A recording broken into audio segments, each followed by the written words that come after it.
भारत की रानी जो काले जादू का शिकार हो गई। बहुत पुराने समय की बात है।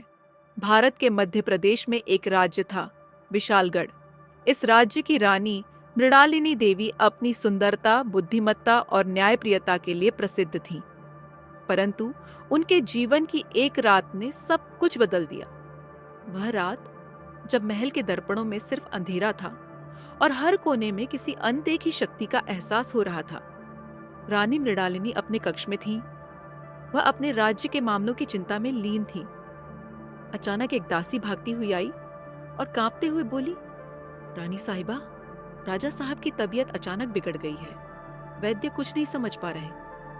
रानी घबराई हुई राजा के कक्ष में दौड़ी। राजा बलवीर सिंह बिस्तर पर बेसुध पड़े थे।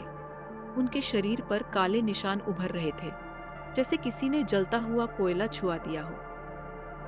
रानी ने तुरंत अपने विशेष सलाहकार राजगुरु वशिष्ठ को बुलवाया। राजगुरु ने राजा की हालत देखकर कहा, रानी साहिबा, यह सामान्य बीमारी नहीं है। मुझे संदेह है कि यह किसी काले जादू का प्रभाव है। उसी रात रानी ने अपने सबसे भरोसेमंद सैनिक वीरभद्र को पास के गांव में भेजा।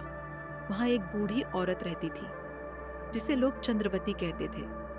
कहा जाता था कि उसे भविष्य की बातें पता होती थी और वह काले जादू से भी परिचित थी। वीरभद्र चंद्रवती के पास पहुंचे।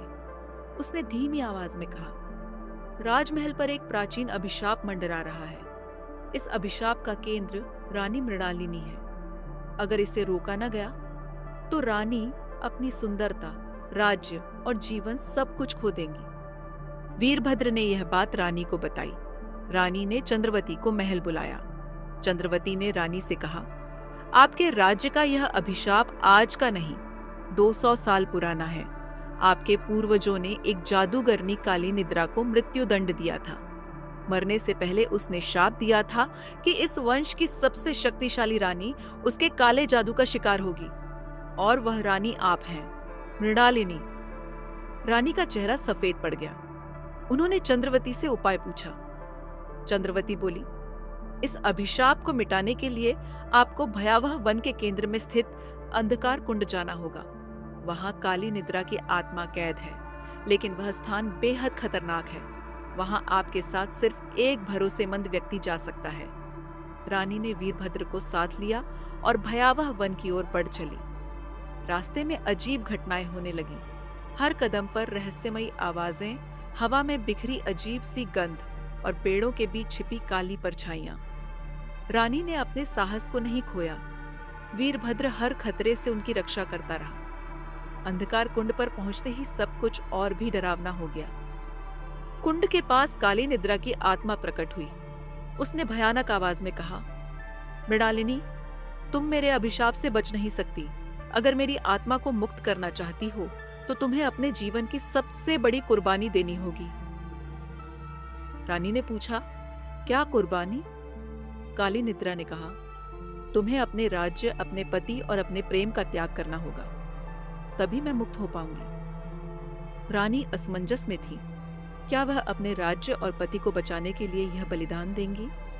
वीरभद्र ने कहा, रानी साहिबा, यह आत्मा धोखा भी दे सकती है। हमें सोच समझकर कदम उठाना होगा। रानी ने अपने दिल से फैसला लिया। उन्होंने कहा, अगर मेरे बलिदान से मेरा राज्य और मेरे लोग सुरक्षित रहते हैं तो मैं यह कुर्बानी दूंगी। रानी ने जैसे ही काली निद्रा के सामने झुककर बलिदान की घोषणा की, अचानक सब कुछ बदल गया।